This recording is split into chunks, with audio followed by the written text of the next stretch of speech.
بسم اللہ الرحمن الرحیم ایاک نعبد و ایاک نستعین۔ اللہ تیری عبادت کرتے ہیں اور صرف تیرے سے مدد مانگتے ہیں۔ میرے پاکستانیوں، آج میں نے آپ سے بڑی اہم بات کرنی ہے اپنے ملک کے مستقبل کے لیے، اور میں نے یہ فیصلہ کیا کہ یہ میں لائیو کروں گا۔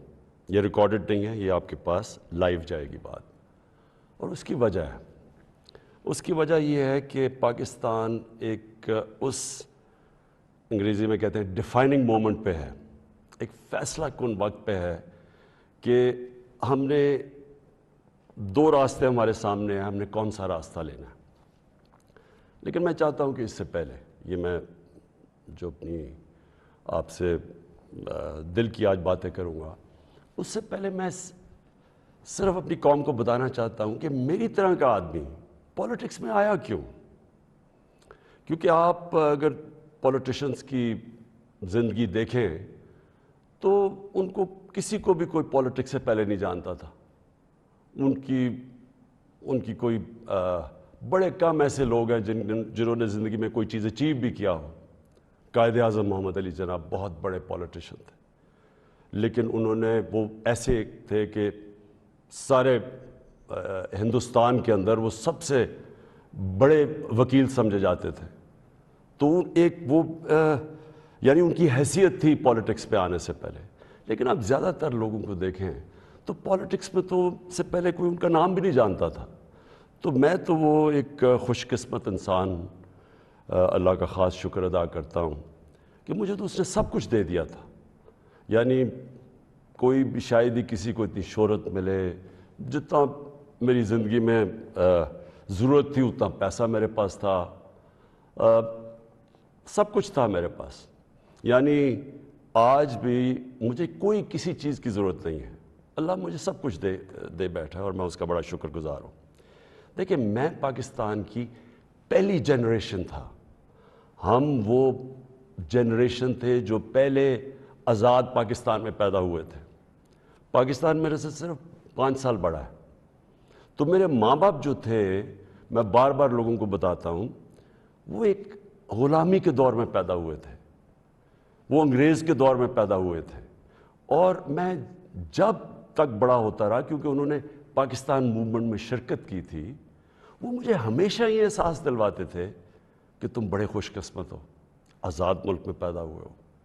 تمہیں نہیں پتا کہ جو بھی آپ کر لیں غلامی کیا ہوتی ہے، کیونکہ ایک سطح سے اوپر آپ جا ہی نہیں سکتے، کیونکہ اس کے اوپر آپ کے حکمران بیٹھے ہوئے تھے۔ تو ایک بڑا جو بھی خوددار لوگ تھے ان کو بڑا برا لگتا تھا یہ جو انگریز کی غلامی تھی۔ تو ہم بڑے ہوئے، میرے بہنیں اور میں، ہمیں یاد ہے کہ بچپن سے یہ بتایا گیا۔ تو جو یہ خودداری ہے نا، یہ ایک آزاد قوم کی نشانی ہوتی ہے۔ اور جب میں نے پولیٹکس شروع کیا، میں آپ کو بتاؤں پولیٹکس میں کیوں آیا تھا۔ میں اس لیے آیا کہ میں ایک تو پولیٹکس کا سٹوڈنٹ تھا، یونیورسٹیز میں میں نے پولیٹکس پڑھی ہوئی تھی، پاکستان کی اور دنیا کی پولیٹکس کے اوپر مجھے پتہ تھا، تاریخ کا پتہ تھا۔ میں اس نتیجے پہ آیا کہ ہمارا ملک کبھی بھی وہ ملک بن نہیں سکتا جو خواب تھی علامہ اقبال کی، اور جو قائد اعظم جیسا لیڈر، یعنی جس طرح انہوں نے جدوجہد کی اس خواب کے لیے کہ پتہ تھا کہ انہوں نے زندہ نہیں زیادہ دیر رہنا۔ اور اگر آپ ان کی تاریخ پڑھیں کہ جس طرح انہوں نے کیس لڑا پاکستان کا بیماری کی حالات میں، تو یہ ہمارے فاؤنڈنگ فادرز تھے۔ تو جو پاکستان کا مقصد تھا وہ تو ایک بڑا عظیم مقصد تھا کہ ہم نے ایک اسلامی فلاحی ریاست بننا تھا۔ یہ ہماری قرارداد پاکستان میں یہ لکھا ہوا ہے ہمارے فاؤنڈنگ فادرز کا کہ ہم نے جب ہم کہتے ہیں اسلامی فلاحی ریاست تو یہ سیدھا چلا جاتا ہے مدینہ کی ریاست پہ، کیونکہ ہمیشہ مسلمان اس کو ماڈل سمجھتا ہے اپنا۔ جو سنہری دور اسلام کا ہے وہ مدینہ کی ریاست تھی۔ تو جب میں نے 25 سال پہلے پولیٹکس شروع کی تو میں نے اپنی جو ہمارے مینیفیسٹو تھے اس میں 3 چیزیں رکھی: انصاف، اور انصاف پھر میں کوالیفائی کر دوں، انصاف ہوتا یہ ہے کہ طاقتور اور کمزور کے لیے ایک قانون ہوتا ہے، اور جو نبی صلی اللہ علیہ وسلم نے کہا تھا کہ تمہارے سے پہلے بڑی قومیں تباہ ہوئیں، جدھر طاقتور چوری کرے تو اس کو سزا نہ ملے اور صرف کمزور چور، چھوٹا چور جیل میں جائے۔ انہوں نے کہا قومیں تباہ ہو جاتی ہیں۔ تو جس طرح حضرت علی رضی اللہ تعالیٰ نے کہا تھا کہ کفر کا نظام چل جائے گا لیکن ظلم اور ناانصافی کا نظام نہیں چل سکتا۔ تو یہ بیسس ہے ایک انصاف، اور دوسرا انسانیت، رحم ہوتا ہے ایک اسلامی ریاست میں، جو کہ مدینہ کی ریاست میں پہلی فلاحی ریاست بنائی گئی تھی، جو میں بار بار لوگوں کو کہتا ہوں۔ تو یہ میرے دو ایمز تھے، اور تیسرا تھا خودداری۔ ایک مسلمان قوم غلام قوم نہیں بن سکتی۔ جس قوم کا نعرہ تھا پاکستان کا مطلب کیا، لا الہ الا اللہ، لا الہ الا اللہ کا تو مطلب ہی ہے کہ سوائے اللہ کے آپ کسی کے سامنے نہیں جھکتے، وہ شرک ہے۔ سب سے بری چیز اللہ کو لگتی ہے کہ جب آپ کسی کو بھی اللہ کی جگہ پہ رکھتے ہیں۔ تو یہ غلامی جو ہوتی ہے، یہ جب آپ کسی کی بھی پیسے کی غلامی، خوف کی غلامی، یہ سب شرک ہے، کیونکہ لا الہ الا اللہ انسان کو آزاد کرتا ہے۔ یہ تین تھے میرے آج سے 25 سال پہلے، آپ دیکھیں کہ میں مینیفیسٹو میں یہ تین چیزیں لکھی تھی۔ مجھے لوگ کہتے ہیں عمران صاحب آپ اسلام کا نام استعمال کرتے ہیں۔ میں اگر میرے میں اللہ ایمان نہ ڈالتا، میں پولیٹکس میں کیوں آتا؟ جس آدمی کے پاس سب کچھ ہے، مجھے یہ بتائے وہ اپنی زندگی کے 22 سال خرچ کرے گا ایک سٹرگل میں، اور 14 سال تو تھوڑے سے لوگوں کے ساتھ تھا، 14 سال تو مذاق اڑتا تھا میرا، تو میں کیوں پولیٹکس میں اتنی دیر کوشش کی جس کے پاس سب کچھ تھا؟ مجھے اتنے لوگوں نے کہا کہ عمران صاحب آپ کو ضرورت کیا تھی پولیٹکس کی؟ میں یہ سچ آپ کو بتا رہا ہوں، بار بار مجھے لوگ کہتے ہیں آپ کو پولیٹکس میں آنے کی کیا ضرورت تھی؟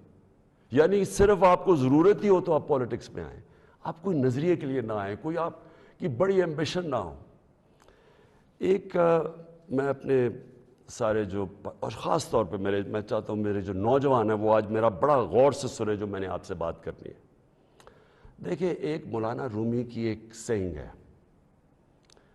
مولانا رومی کہتے ہیں کہ جب اللہ نے آپ کو پر دیے ہیں تو آپ کیوں چونٹیوں کی طرح زمین پہ رینگ رہے ہیں؟ اس کا مطلب یہ ہے کہ اللہ نے ہمیں اشرف المخلوقات بنایا ہے، سب سے بڑی مخلوق، فرشتوں سے اوپر درجہ دیا ہمیں۔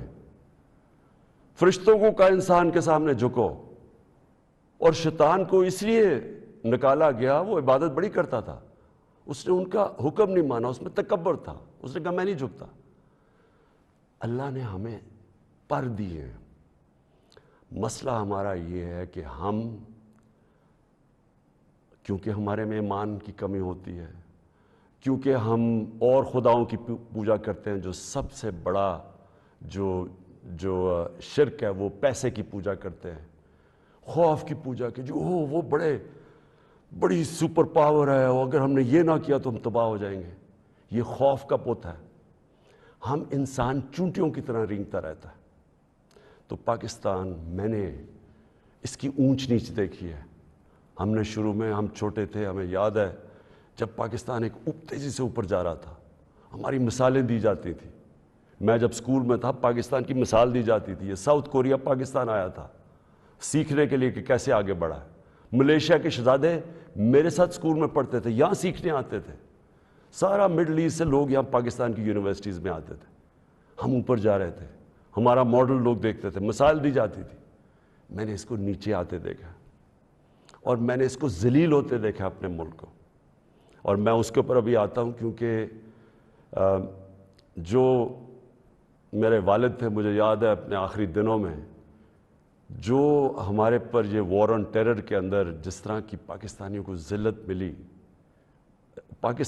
پاکستانیوں کو میں خاص طور پہ کہہ رہا ہوں، لیکن اوور آل اسلاموفوبیا بھی تھا، لیکن پاکستانی کو ذلت ملی۔ تو میں جو آج آپ سے بات کرنا چاہتا ہوں یہ کہ دیکھیں، اللہ نے جو ہمارے اندر اتنی صلاحیتیں دی ہیں اشرف اس کی عظیم مخلوق پہ، لیکن اسے کنڈیشن لگائی ہوئی ہے۔ اس نے کہا ہے کہ تم نے اگر اوپر اڑنا ہے نا، جو اقبال نے اپنا شاہین کا کانسیپٹ دیا ہے کہ شاہین کیسے اقبال کا تھا، وہ تب اوپر جاتا ہے جب وہ ریزسٹنس کے سامنے کھڑا ہوتا ہے، جب وہ مقابلہ کرتا ہے، جب وہ اپنے آپ کو مشکل وقت سے گزارتا ہے۔ ہم نماز میں صرف ایک ہی چیز مانگتے ہیں جب 5 وقت کی نماز پڑھتے ہیں کہ اللہ ان کے راستے پہ لگا جن کو نعمتیں بخشیں، ان کے نہیں جو اپنے تباہی کے راستے پہ چلے گئے۔ تو جو نعمتیں بخشیں، اور وہ نبی صلی اللہ علیہ وسلم اللہ کے حبیب تھے سب سے زیادہ، تو ان کو نعمتیں بخشیں، تو ان کا آسان راستہ نہیں تھا، لیکن ان کی عظمت کا راستہ تھا۔ میں اس لیے پاکستان کے اندر سیرت نبی اپنے بچوں کو پڑھانا چاہتا ہوں۔ کیوں نبی کی سیرت پڑھیں؟ کیونکہ وہ دنیا کی تاریخ میں سب سے عظیم انسان وہ تھے، تو ان کے راستے پہ اللہ کیوں ہمیں کہتا ہے چلو؟ کیونکہ وہ عظمت کا انسان کا راستہ ہے۔ ہم پکڑ لیتے ہیں دوسرا راستہ جو ہم سمجھتے ہیں کہ بڑا آسان راستہ ہے۔ اچھا جی، وہ فلانا نے حکم دے دیا، ہم تباہ ہو جائیں گے، اگر اس نے وہ فلانا ملک ناراض ہو گیا تو ہمارا یہ ہو جائے گا۔ ہم رینگ رہے ہیں زمین کے اوپر، ہم چونٹیوں کی طرح رینگ رہے ہیں۔ تو میں سب سے پہلے کہ جب میں نے 25 سال پالیٹکس شروع کی تو میں نے کبھی، آپ میری کوئی سٹیٹمنٹ پڑھ لیں، میں نے ہمیشہ ایک چیز کہی، نہ میں کبھی کسی کے سامنے جھکوں گا اور نہ اپنی قوم کو کسی کے سامنے جھکنے دوں گا، یعنی اپنی قوم کو کسی کی غلامی نہیں کرنے دوں گا۔ یہ 25 سال کوئی میری سٹیٹمنٹس ابھی آپ دیکھ لیں، کوئی پرانی میری ویڈیوز ہیں، کبھی اس سے پیچھے نہیں ہٹا میں۔ جب میں اقتدار مجھے ملا تو میں نے تب فیصلہ کیا کہ ہماری فورن پالیسی آزاد ہوگی۔ آزاد فورن پالیسی کا مطلب ہوتا ہے کہ وہ فورن پالیسی جو پاکستانیوں کے لیے ہوگی، ہمارے مفادات کے لیے ہوگی۔ اس کا قطعی یہ مطلب نہیں ہے کہ ہم کسی سے دشمنی کریں گے، ہم کسی کو کے خلاف ہوں گے، ہم کوئی اینٹی امریکن ہوں گے یا اینٹی انڈیا ہوگا یا اینٹی یورپین ہوں گے۔ میں تو سب سے پہلے، میں وہ پاکستانی ہوں، سب سے زیادہ ہندوستان کے اندر جو جانتے تھے اور جو رسپیکٹ اور میری دوستیاں تھیں وہ میں پاکستانی تھا، کرکٹ کی وجہ سے۔ میں امریکہ کو بڑی اچھی طرح جانتا ہوں، ان کے پولیٹیشنز، ان کے لوگوں کو جانتا ہوں۔ انگلینڈ کو تو آپ اس طرح کہ میرا دوسرا گھر تھا ایک وقت، تو میں تو جانتا ہوں۔ میں نے کبھی یہ نہیں، کبھی کسی بھی انسانی معاشرے میں کبھی اس کے خلاف ہو ہی نہیں سکتا۔ ہاں، ہم ان کے اندر جو ان کی غلط پالیسیز ہے اس کی میں تنقید کرتا ہوں۔ میں نے جب پاکستان نے شرکت کی وار آن ٹیرر میں، یعنی جب جنرل مشرف ہمیں امریکہ کی جنگ میں لے کے گئے، میں اس میٹنگ میں تھا، میں اس کمرے میں تھا، اسی کمرے کے اندر سارے پولیٹیشنز بیٹھے ہوئے تھے، جس کے اندر ہیڈز آف پارٹیز بلائے تھے، جس طرح باقی بھی تھے، میں بھی تھا۔ اسی کمرے کے اندر ہمیں کہا گیا کہ جی اگر ہم نے امریکہ کی حمایت نہ کی تو انگریزی کا لفظ وونڈڈ بیئر کی طرح ہے، ایک زخمی ریچھ کی طرح ہے، وہ ہمیں نہ غصے میں شاید ہمیں نہ مار دے۔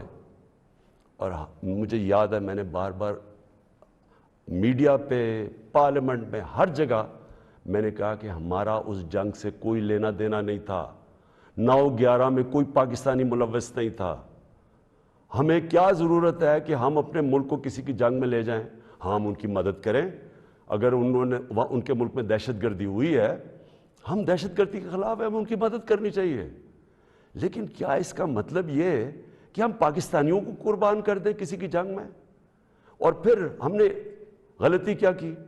سب سے بڑی جو جنرل مشرف نے غلطی کی، 80 کی دہائی میں ہم نے پاکستان فرنٹ لائن سٹیٹ بن گیا جی کہ ہم امریکہ کے حمایتی ہیں، ہم اس کے ایلائی ہیں، ہم سوویت یونین کے خلاف جہاد لڑ رہے ہیں، اور ساری جہاد پاکستان کے قبائلی علاقے سے لڑی گئی، اور باہر سے لوگ ہم نے بلائے اور ہم نے ان کو ٹرین کیا اور یہاں سے مجاہدین گروپس گئے، ہم نے ان کی پوری حمایت کی، ان کو بتایا کہ فورن آکوپیشن، کیونکہ ہم اس لیے لڑ رہے ہیں کہ افغانستان کے اوپر فورن آکوپیشن ہے، اس لیے ہم لڑ رہے ہیں جہاد، اور سارے ہمیں بتایا گیا کہ کتنا بڑا پاکستان بڑا رول پلے کر رہا ہے۔ جیسے ہی وہ جہاد ختم ہوتی ہے،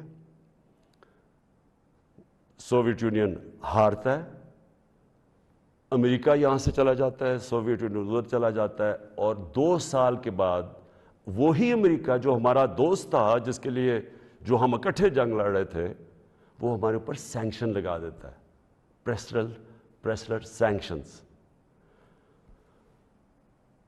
9/11 آ جاتا ہے، پاکستان کی پھر امریکہ ضرورت پڑ جاتی ہے. یہ جو ابھی میں نے آپ کو کہا کہ اسی کمرے کے اندر فیصلہ ہو رہا ہے کہ جی ہم امریکہ کی ہمیں حمایت کرنی چاہیے.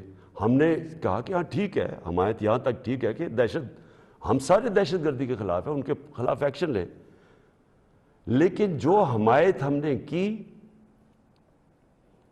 جو پاکستانیوں کی جانوں کی قربانی دی گئی, کسی اور امریکہ کے ایلائی نے اس طرح کی قربانیاں نہیں دی. کوئی نیٹو بھی امریکہ کے ساتھ تھا, کوئی ایک ملک بتائیں جو 80,000 اپنے لوگ مروا لے, جس کا سارا قبائلی علاقہ, اور میں یہ آج پھر سے کہنا چاہتا ہوں, دیکھیں میں قبائلی علاقے کو باقیوں سے بہتر جانتا ہوں, میں نے وہ سارا قبائلی علاقہ پھرا ہوا ہے, میں نے کتاب لکھی ہوئی, میں اس کی تاریخ جانتا ہوں. قبائلی علاقہ پاکستان میں سب سے پرامن علاقہ تھا, وہاں کرائم ہوتی نہیں تھی, کوئی ان کے ریکارڈ میں, یعنی ہمیشہ سے وہ کرائم فری ایریا تھا. جو قبائلی علاقے کے لوگوں سے ہوا ہماری اس جنگ میں شرکت کرنے سے, آپ اندازہ نہیں لگا سکتے کہ وہ لوگوں کے اوپر, بیچاروں کے اوپر کیا گزری. وہاں لوگ مارے گئے, وہ ادھر سے لوگ کھڑے ہو گئے, جن لوگوں کو, اب سوچیں ہم لوگوں کو کہہ رہے ہیں کہ جہاد کرنا اگر باہر سے آکوپیشن ہو وہ سب سے عظیم چیز ہے, اور اب امریکن جب وہاں پہنچ گئے تو ہم نے کہا نہیں آپ دہشت گردی ہے. اب ظاہر ہے وہ لوگوں کو آپ 10 سال میں ایک طرف سے دوسری طرف تو نہیں لے جا سکتے تھے, وہ انسان تھے, ان کو ہم نے یہ بتایا ہوا تھا کہ یہ جہاد ہے. وہ جب انہوں نے پاکستان کے خلاف شروع ہو گئے, اور وہ جو پرانے جہادی گروپس ٹرین کیے تھے وہ بھی پاکستان کے خلاف ہو گئے, تو اس سے انہوں نے ہمیں کہا کہ ہم کولیبریٹرز ہیں امریکہ کے. جہاں جو پاکستان میں خود کش حملے ہوئے, جو قبائلی علاقہ اجڑا گیا, جو یہاں میں پتہ نہیں کتنے ہسپتالوں میں گیا, میں تو جو لوگ بچ گئے تھے, کسی کی ٹانگیں نہیں ہیں, کوئی چل نہیں سکتا, کسی آنکھیں نہیں ہیں, ہاتھ اڑے ہوئے ہیں. تو اس ساری جو ہم نے جب اس کی اتنی زیادہ قربانیاں دی اپنے ملک کی, اس کا کوئی کریڈٹ ملا پاکستان کو؟ کیا کسی نے کہا کہ آپ نے بڑا زبردست کام کیا, شکریہ پاکستان؟ یہ نہیں ہوا. وہاں سے آوازیں آنی شروع ہو گئیں, افغانستان کی, یہ افغانستان آزاد ہونے سے پہلے کی بات کر رہا ہوں میں, کہ جی پاکستان کی دوگلی پالیسی کی وجہ سے وہ نہیں جیت سکتے. یہاں ہمارے لوگوں کو بار بار کہا گیا کہ ڈو مور, کہ ابھی آپ نے اور نہیں کیا. ڈرون اٹیکس ہوئے, ڈرون اٹیکس میں جتنے بے قصور لوگ مارے گئے, مجھے یاد ہے میں گیا وہاں باجوڑ میں ڈرون اٹیک ہوا, 80 مدرسے کے بچے مار دیے. شادیوں کے اوپر ڈرون اٹیک ہو رہا ہے. تو پاکستان کس عذاب سے گزرا, کہ میں بیک گراؤنڈ اس لیے دے رہا ہوں کیونکہ آپ کو پتہ ہونا چاہیے کہ میری آج پالیسی کیا ہے.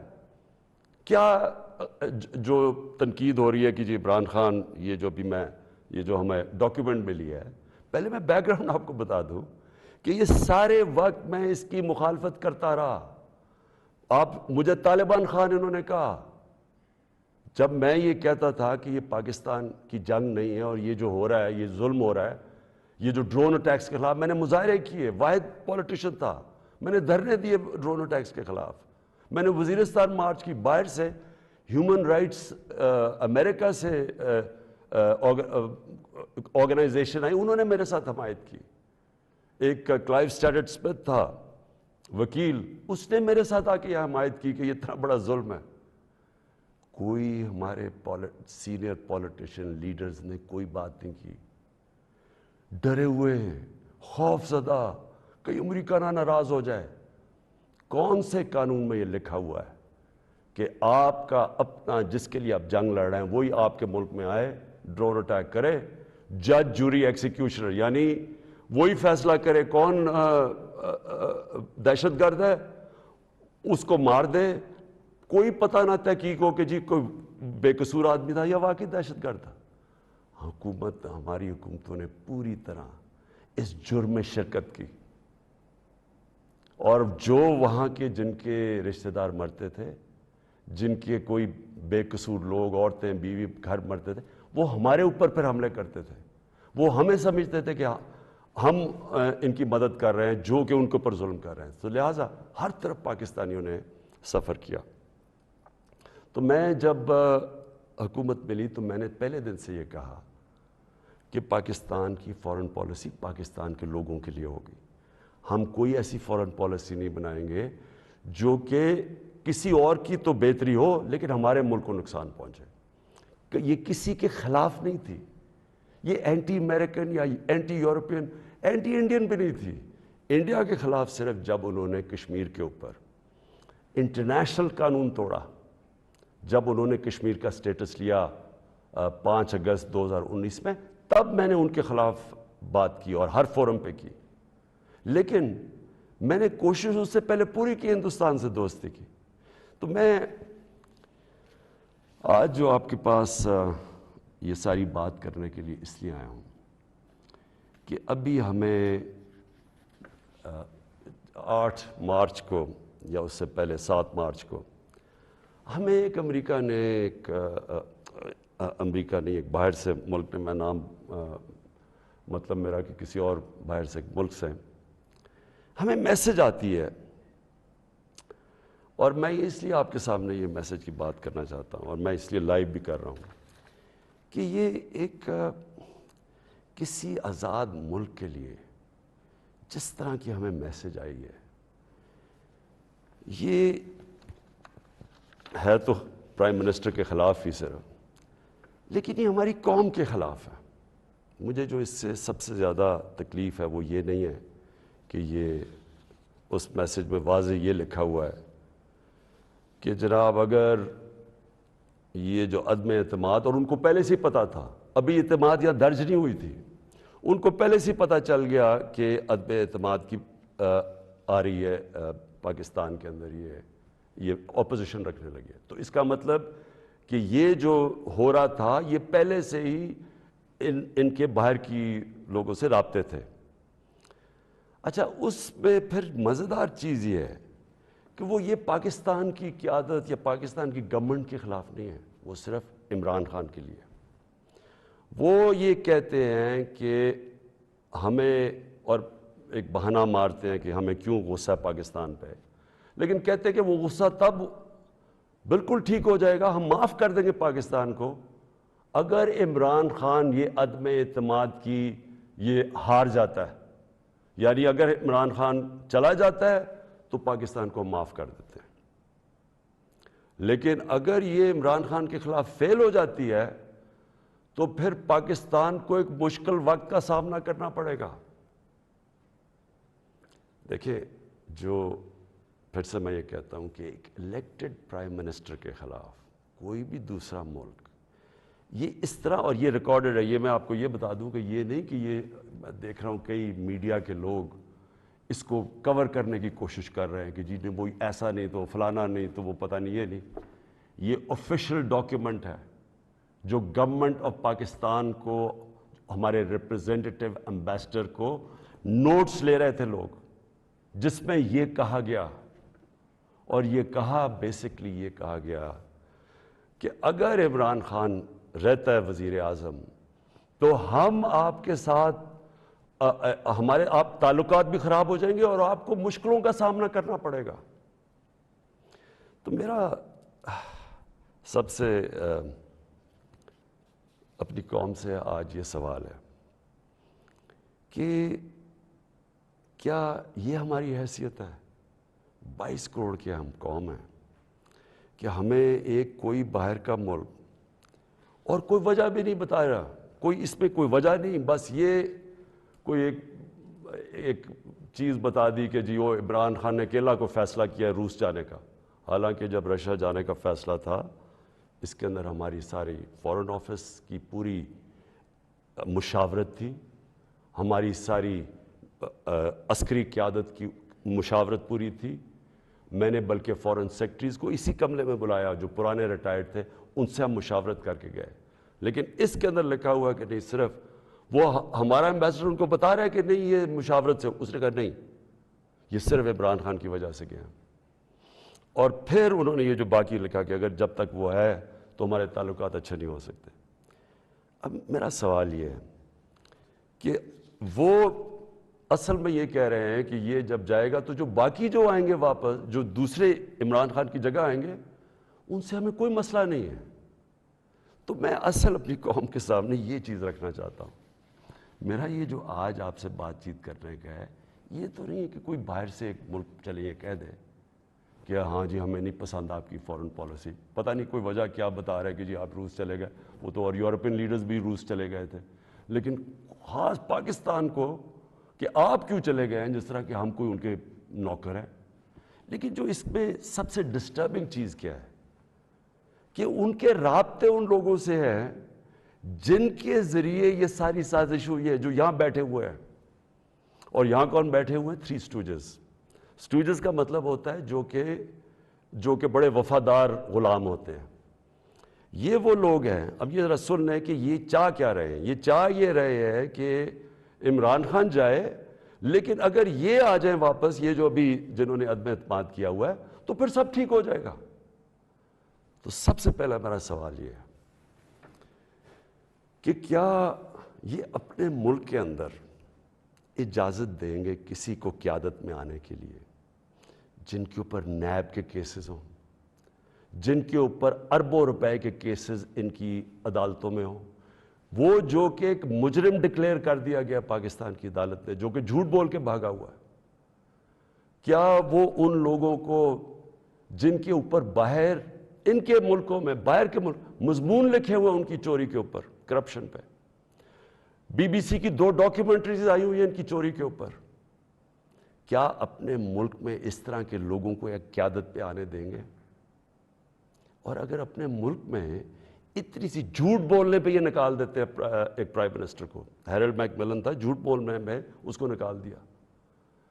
چھوٹی چھوٹی چیزوں کے اوپر وہ اتنا اپنے لوگوں کا، ان کا جو اخلاقی معیار ہے وہ اس سطح پہ ہے، چھوٹی سی چیز پہ وہ نکال دیتے ہیں.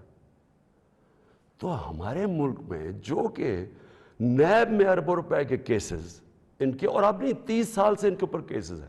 پہلے جو کیسز تھے وہ جنرل مشرف نے ان کو NRO دی، وہ سارے کیسز معاف کروائے. پھر یہ 10 سال میں مزید اور کیسز چڑھ گئے اربوں روپے کے. ان کو یہ کہہ رہے ہیں کہ وہ ٹھیک ہے، وہ ٹھیک ہے، لیکن عمران خان ان کو پسند نہیں ہے.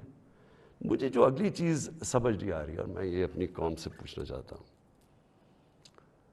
کہ جب ان کو بھی پتہ ہے، کیونکہ یہ یاد رکھنا میرے پاکستانیوں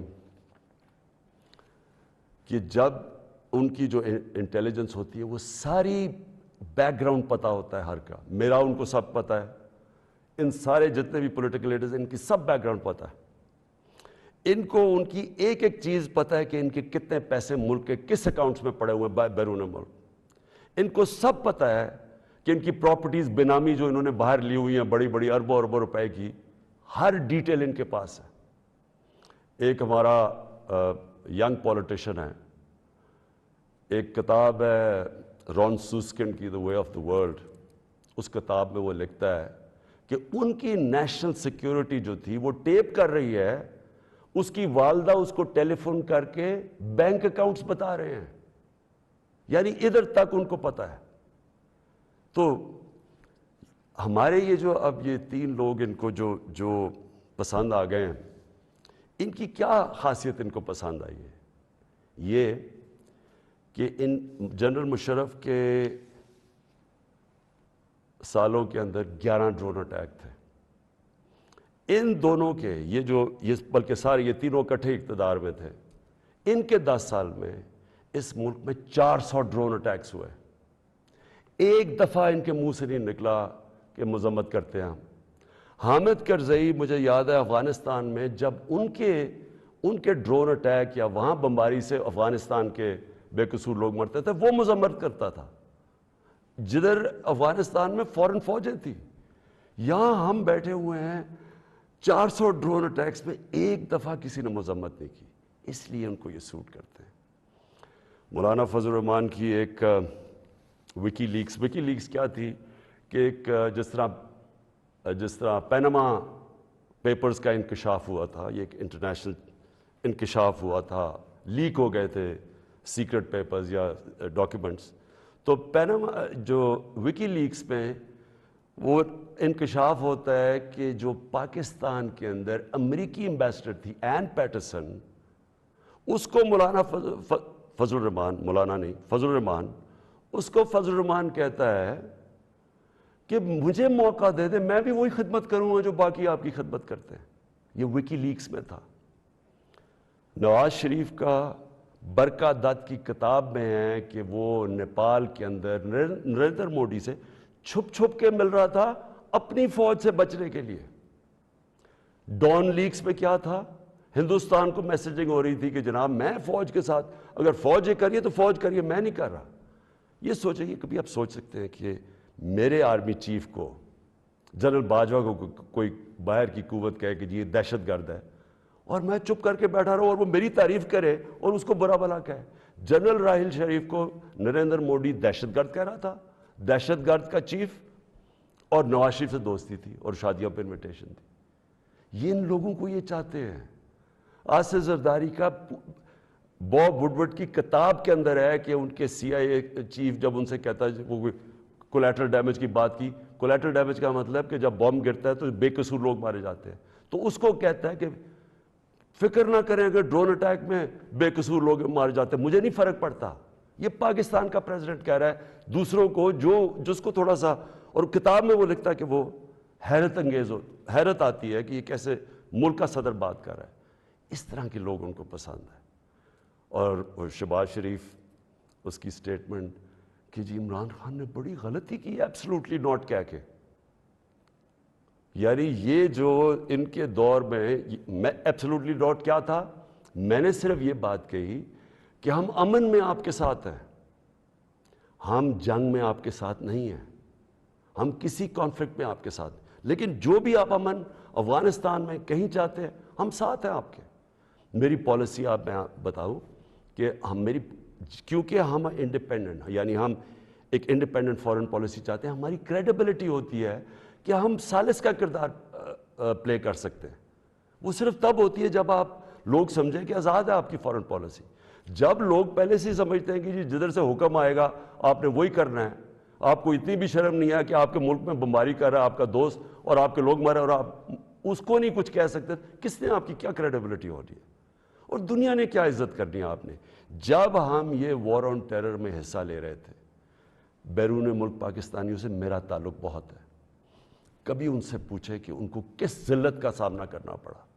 ایئرپورٹس کے اوپر ان سے کیا ہوتا تھا، پکڑ پکڑ کے ان کو ڈیٹین کر دیتے تھے، عام بے قصور لوگوں کو پکڑ کے پاکستانی کو جیل میں ڈال دیتے تھے باہر کی ملکوں، جبکہ یہاں ہم ان کے لیے جنگ لڑ رہے ہیں، باہر پاکستانی دشمن بنے ہوئے ہیں. کبھی کسی سے پوچھے کہ ان بیچاروں سے کیا، کتنے پاکستانیوں کو جیلوں میں ڈالا گیا، کسی نے کوئی بات کی، کسی نے ان کے لیے سٹینڈ لیا. تو میں جب یہ میں کسی کے اگینسٹ نہیں بات کرتا، میں صرف یہ کہتا ہوں کہ میری جو سب سے بڑی ذمہ داری ہے وہ میرے 22 کروڑ لوگ ہیں، میں ان کے لیے فارن پالیسی بناؤں گا. تو یہ جو شہباز شریف کہتے ہیں ایبسلوٹلی ناٹ، میں نے نہیں کہنا تھا، کیونکہ آپ کا تو پاور میں آنے میں مقصد ہی کچھ اور ہے. آپ نے کب پاکستانیوں کے لیے سٹینڈ لیا؟ بتائے کتنی دفعہ یہ جب بمباری ہو رہی تھی آپ کے منہ سے آواز نکلی، اور آپ کے بھائی صاحب کبھی بات کر ہی نہیں سکتے کیونکہ آپ کے سارے جو اربوں روپے سب پتہ ہے ان کو کدھر پڑے ہوئے ہیں. اور دوسری چیز یہ کہا کہ جی یہ جو ڈاکیومنٹ ہے یہ ٹھیک ہی نہیں ہے، اگر یہ ٹھیک ہو جاتی تو آپ ہمارے ساتھ آ جاتے. تو آج نیشنل سیکیورٹی پارلیمنٹ کی کمیٹی کے اندر جب رکھی گئی، کیوں نہیں آپ نے آ کے دیکھی؟ ہم نے یہ ڈاکیومنٹ، پہلے لوگوں نے کہا کہ نہیں جی یہ ٹھیک نہیں، یہ مذاق اڑایا گیا، جی جعلی ہے. پہلے میں نے کیبنٹ میں رکھی، ساری کیبنٹ کو بتایا گیا، منٹس کیبنٹس کے بنے کیونکہ سب سے ٹاپ فورم پاکستان کا وہ ہے.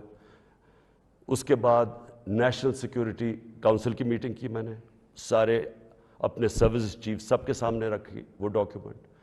اس کے بعد یہ پارلیمنٹ کی کمیٹی کے اندر لے کے گیا اور سینئر جرنلسٹ کو ہم نے بتایا، صرف یہ کہنے کے لیے کہ یہ کوئی ڈاکیومنٹ کوئی پبلک کو یعنی اکسانے کی بات نہیں ہے. یہ جو میں نے آپ کو بتایا اس سے زیادہ یہ خوفناک اس میں چیزیں اس ڈاکیومنٹ کے اندر.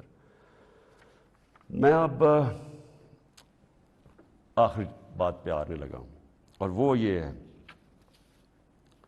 کہ ہماری اب سنڈے کو ووٹ دی جائے گی. اس سنڈے کو اس ملک کا فیصلہ ہونے لگا کہ یہ ملک کس طرف اب جائے گا. کیا وہی غلامانہ پالیسی، کرپٹ لوگ جن کے اوپر 30 سال سے کرپشن کے کیسز ہیں، نیب میں ان کے کیسز پڑے ہیں.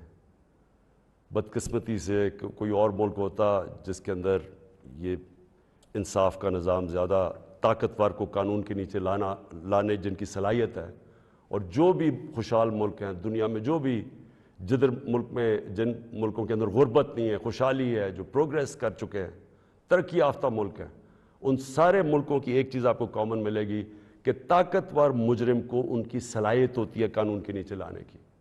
ہمارا ابھی تک انصاف کے نظام میں وہ صلاحیت نہیں ہے. یہ ہماری بڑی بدقسمتی ہے کہ اربوں روپے کے ان کے پاس کیسز ہیں، کچھ نہیں ہو رہا. تو کیا قوم ان کو پھر جو 30 سال سے کہہ رہے ہیں، اچھا کہہ رہے جی عمران خان نے ملک بڑا خراب، آج کیوں یہ سارا کر رہے ڈرامہ؟ عمران خان نے ملک خراب کر دیا. عمران خان تو ابھی 3.5 سال ہوئے، 30 سال سے تو آپ باریاں لے رہے ہیں اس ملک کے اوپر. تو یہ اگر ملک خراب تھا، یہ اگر حالات برے تھے تو یہ کیا 3.5 سال میں ہو گئے ہیں؟ اور میں چیلنج کرتا ہوں کہ 3.5 سال میں جو ہم نے کیا ہے کسی بھی فورم، انڈیپینڈنٹ ماہرین کو آپ بٹھائے ان سے پوچھیں، میں چیلنج کرتا ہوں کہ 3.5 سال میں جو پاکستان میں ہوا ہے ان کے کسی دور میں نہیں ہوا. تو یہ جو اب سارے اکٹھے ہیں، یہ اب قوم نے فیصلہ کرنا ہے کہ کیا یہ جو ووٹ ہونی ہے سنڈے کو، اس میں کون کدھر جائے گا. مجھے لوگوں نے، کسی نے کہا جی وہ عمران خان آپ ریزائن کر دیں. میں ریزائن کر دوں؟ میں جو میرے ساتھ کرکٹ کھیلتے تھے وہ ساری دنیا 20 سال جو میں کھیلی ہے، آخری گیند تک میں مقابلہ کرتا ہوں. میں کبھی ہار زندگی میں نہیں مانی. میں تو ووٹ کا جو بھی رزلٹ ہو جائے، آپ دیکھیں گے کہ میں تو اس کے بعد اور زیادہ تکڑا ہو کے سامنے آؤں گا جو بھی رزلٹ ہو. لیکن میں یہ دیکھنا چاہتا ہوں، اس دن یہ میں چاہتا ہوں میری ساری قوم دیکھے کہ کون جا کے اپنے ضمیر کا سودا کرے گا وہاں. اگر کوئی یہ کسی کو کہنے کی کوشش کر رہا ہے نا کہ جی ہمیں ایک دم پتہ چلا کہ عمران خان تو یہ تو بہت ہی نااہل یا برا تھا، آپ کو ریزائن کرنا چاہیے تھا. ہم جمہوریت کے اندر لوگ ریزائن کرتے ہیں. لوگ تب نہیں کرتے کہ جب آپ دیکھیں کہ 20-25 کروڑ روپے آپ کو آفر ہو رہا ہے اور آپ چلے جائیں، اور وہ پیسہ جو پہلی چوری کا پیسہ جس سے خریدا جا رہا ہے لوگوں کو، ساری قوم کے سامنے یہ ہو رہا ہے. وہ جگہ بنی ہوئی ہیں جدھر میریٹ کے اندر یا سندھ ہاؤس کے اندر یہ تماشا چل رہا ہے ساری قوم کے سامنے. میں تو یہ پوچھنا چاہتا ہوں کہ ہمارے نوجوانوں کو ہم آج کیا سبق دے رہے ہیں؟ ہم کیا ان کو بتا رہے ہیں کہ یہ ہمارے جو پبلک ریپرزینٹیٹیو ہیں ان کی قیمتیں لگی ہوئی ہیں؟ یہ ساری قوم کے سامنے ہو رہا ہے. یہ کوئی چھپی بات نہیں ہے. آپ الٹا بھی لٹک جائیں، کوئی یہ نہیں مانے گا کہ ان 3 لوگوں کے پاس کوئی اس لیے جا رہا ہے کہ یہ تو بڑے کوئی نظریاتی لوگ ہیں. کوئی نہیں ماننے لگا کہ یا آصف زرداری یا شہباز شریف، نواز شریف یا فضل الرحمان یہ کوئی نظریاتی لوگ ہیں. سب ان کو جانتے ہیں. صرف انہوں نے جو اپنے خلاف سٹیٹمنٹس دی ہوئی ہیں وہ 20 سال ذرا دیکھ لیں تو آپ سمجھ جائیں گے کہ یہ کوئی نظریاتی نہیں ہو رہا. یہ صرف اور صرف ضمیروں کا سودا ہو رہا ہے. یہ اپنے ملک کا سودا ہو رہا ہے. یہ اپنے ملک کی ساورنٹی کا سودا ہو رہا ہے. اور یہ جو ہوگا، میں ابھی بھی لوگوں کو یہ، کیونکہ مجھے ابھی بھی امید ہے کہ جو ہمارے لوگ اپنا سودا کر کے وہاں بیٹھے ہوئے ہیں، میں ابھی بھی آپ سے یہ کہتا ہوں کہ ہمیشہ کے لیے یہ آپ کے اوپر ایک مور لگنے لگی ہے. یہ نہ لوگوں نے آپ کو معاف کرنا ہے، نہ لوگوں نے آپ کو بھولنا ہے. نہ آپ کی اس بات کو معاف کرنا ہے، بھولنا ہے، نہ جو لوگ آپ کو ہینڈل کر رہے ہیں نہ ان کو معاف کرنا ہے اور بھولنا ہے لوگوں نے. یہ ہمیشہ کے لیے لوگ یاد رکھیں گے کہ آپ نے اپنے ملک کا سودا کیا. ایک بیرون ملک سازش جو یہاں لوگوں کے ساتھ مل کے ایک وہ گورنمنٹ جس کی آزاد فورن پالیسی تھی اس کو گرانے کی کوشش کی گئی. یہ کوئی آپ کو معاف نہیں کرے گا. ہمارے بر صغیر کی تاریخ کیا ہے؟ میر جعفر اور میر صادق کون تھے؟ یہ وہ لوگ تھے جنہوں نے انگریزوں کے ساتھ مل کے بنگال کو غلام بنایا، انگریزوں کے ساتھ مل کے سراج الدولہ کو مروایا، اور اپنی ذاتی مفادات کے لیے اپنے قوم کو غلام بنایا، اور دوسرے نے ٹیپو سلطان کو اس سے غداری کی، انگریزوں کے ساتھ مل کے اپنی قوم کو غلام بنایا۔ یہ موجودہ آپ کے میر جعفر اور میر صادق ہیں، باہر کی قوتوں کے ساتھ مل کے ایک ملک کے اندر یہ وہ چینج لے کے آ رہے ہیں جو کہ یاد رکھیں، میں پھر ریپیٹ کرتا ہوں، ساری زندگی یہ قوم آپ کو بھولنے نہیں دے گی۔ یہ وہ آپ کرنے جا رہے ہیں جو آنے والی ہماری نسلیں آپ کو معاف نہیں کریں گی۔ اور میں آپ کو یہ بھی بتا دوں آج کہ اگر آپ کا یہ خیال ہے کہ یہ سازش کو کامیاب ہونے دیں گے، میں اس کے سامنے کھڑا ہوں گا۔ میری یہ اپنی قوم سے کمٹمنٹ ہے کہ ہمیشہ جب تک میرے میں خون ہے میں اس کا مقابلہ کروں گا۔ میری زندگی کو تو کوئی فرق نہیں پڑنے لگا، میں اپنے گھر میں رہتا ہوں، میں اپنے خرچے برداشت کرتا ہوں، میرا تو کوئی کیمپ آفس نہیں ہے، میں نے تو آگے کوئی فیکٹریاں نہیں بنائیں۔ نواز شریف نے اتنے دور میں 18 فیکٹریاں بنا لی تھی سرکاری بینکوں سے پیسے لے کے، اور پھر بعد میں وہ قرضے معاف کروا لیے۔ نہ میرے کوئی رشتہ دار پالیٹکس میں ہے، میں اپنے گھر میں رہوں گا، اپنے گھر میں رہتا ہوں۔ لیکن اس قوم سے یہ جو غداری ہو رہی ہے اور یہ جو ہونے جا رہی ہے سنڈے کو، میں یہ چاہتا ہوں کہ ایک ایک لوگوں کا، ایک ایک غدار کی آپ شکل یاد رکھنا۔ یہ جتنا بھی ہے کہ اپنے لوگوں کو بتانے کی کوشش کریں کہ جی وہ ہو ایک دم ہمیں پتہ چلا ہے کہ یہ کیا ہوا ہے، یہ کتنا برا وقت گزرا تھا، لوگ آپ کی کوئی بات ماننے نہیں لگے۔ یہ قوم جو ہے، میں پھر سے ریپیٹ کرتا ہوں آپ کو، میں آخری بات کہنے لگا ہوں، یہ قوم نہ یہ بھولے گی، نہ آپ کو معاف کرے گی، نہ جو لوگ آپ کے پیچھے ان کو معاف کرے گی۔ اور یہ اگر آپ کا کسی کا خیال ہے کہ عمران خان چپ کر کے بیٹھ جائے گا، کسی خوش فہمی میں نہ رہے۔ میرے میں اللہ نے مقابلہ کرنے کی صلاحیت دی ہے، ساری زندگی میں نے مقابلہ کیا ہے۔ میں کوئی وہ آدمی نہیں جس نے بیٹھے بیٹھے کسی نے پرچی دکھائی کہ جی مجھے تو پرچی میں پارٹی وراثت میں مل گئی ہے، یا میرا کوئی باپ کچھ تھا، یا میرا کوئی فلانا کچھ تھا، یا میں سریا لگاتے لگاتے جنرل جلانی کے گھر پہ مجھے کوئی وزارت مل گئی اور پھر چیف منسٹر۔ میں نے سٹرگل کر کے یہاں پہنچا ہوں، مجھے سٹرگل کرنی آتی ہے، مقابلہ کرنا آتا ہے۔ میں کسی صورت اس سازش کو کامیاب نہیں ہونے دوں گا۔ پاکستان